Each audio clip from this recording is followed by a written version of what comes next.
12:30 or 1 o'clock, and then have it conclude before evening service, so we don't complete the church in any way. But they did ask me to put a request in to see council would allow it to be hosted August 19th, 20th, and 21st. From my standpoint, I would like the person to say that it was a wonderful event, and there was a lot of work went into to put together something that's nice, and I think y'all deserve a hand. Really more than a hand, but that's all we can get going about this minute. But we do appreciate y'all very much. Do we have a motion to approve their request? Mayor, if I could only say one thing. All the businesses back here participated, took down fences, moved stuff to allow this to happen. A lot of that goes to Scott for building the bridges and communicating with those folks, developing that relationship. So, and he had a big part in this. The girls did too. And Tim's guys, Ben's guys, this was a huge community project. And everybody, you know, Ray, the news, Nelson participated. Everybody participated in this. And I want to say thank you to everybody because it was a huge event to pull off. The first one, the Gold Wells did, it was absolutely a big thank you, obviously, from everybody. Y'all was well deserved. Thank you, Kenny.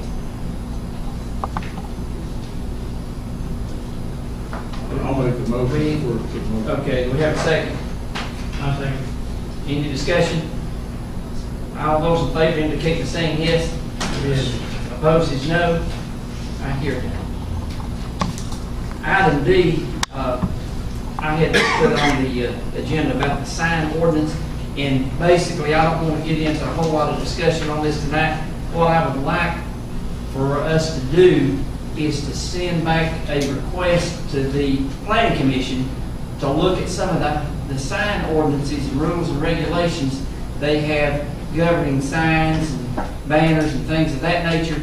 Not that I'm wanting to see things get tacky, but there's a lot of situations of where businesses can advertise what's going on, you know, the flags, the banners you see at the car lots, and even at the new China place and so forth. We have, in my opinion, we have too restrictive of a sign ordinance. That, you know, there was a flag, a banner at Aaron's that was out of context with the sign ordinance. And it was a beautiful banner, and it caused no disruption whatsoever, but because it was there and it was, the sign ordinance was against it, I think they have to, don't they have to take it in and out daily or something of that nature?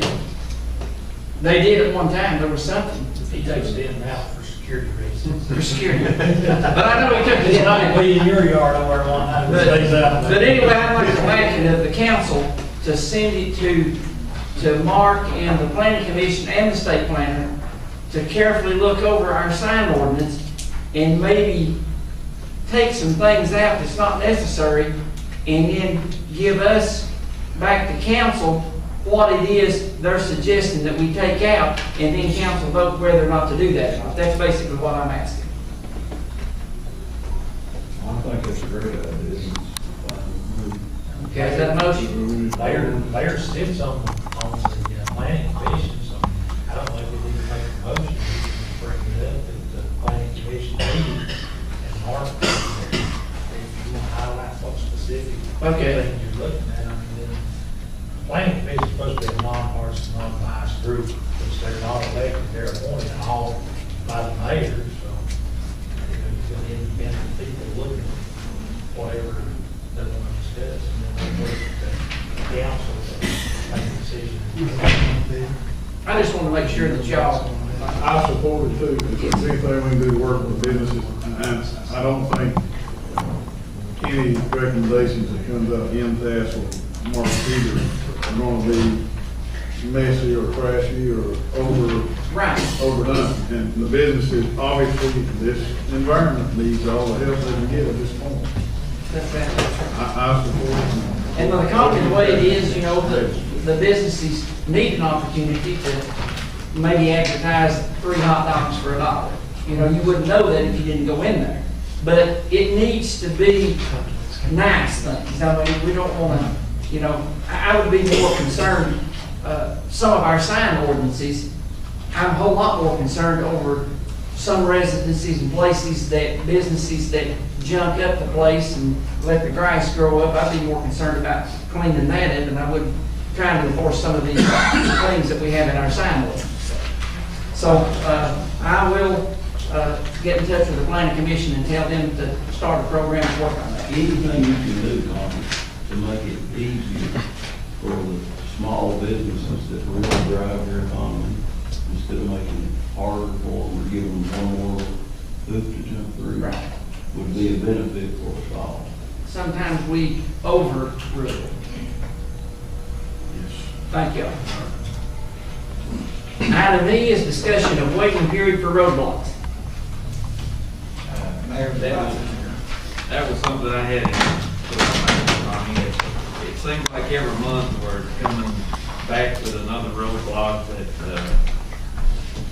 we waive our ordinance, the resolution for the 6-month waiting period. I think we ought to just, my motion is to do away with the 6-month period, and they need to turn them in prior to the meeting. It has to be on the agenda. That'd be what, Scott, Thursdays when it's in?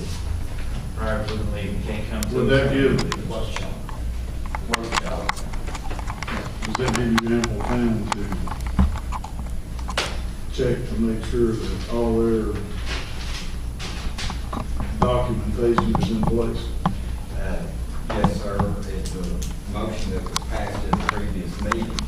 When they submit their application, they must have the documentation at that time. So it's already in place.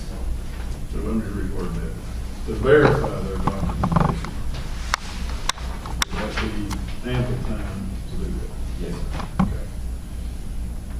Okay. And let me just say for the record that I was part of the council that put in the 6-month waiting period.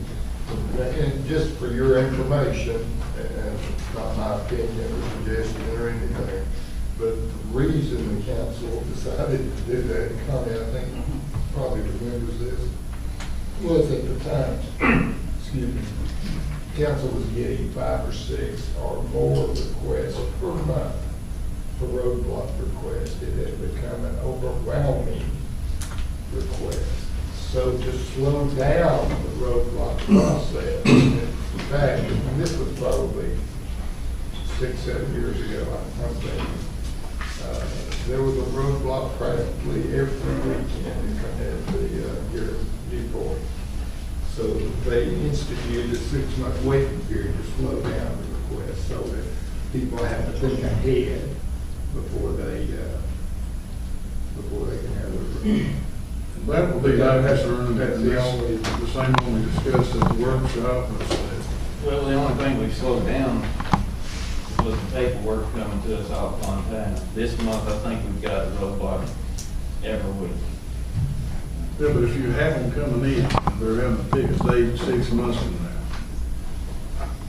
Okay. If you have 5 come in the same month, on the same day, how are you going to decide one way or the other, which, I don't think they're gonna come in at the same time. Can you Be a not, can you not date determination. sample when they come in? Yes, perhaps, that's what the end is. Be first come, first served. I think another thing we have to look at, and I recall when we did pass this, was that the citizens of the city were being bombarded every weekend with a roadblock, and it was becoming frustrating to them to know that every weekend somebody's going to be at these corners, the red lights and so forth, and it was causing a nuisance because there was all kinds of roadblocks.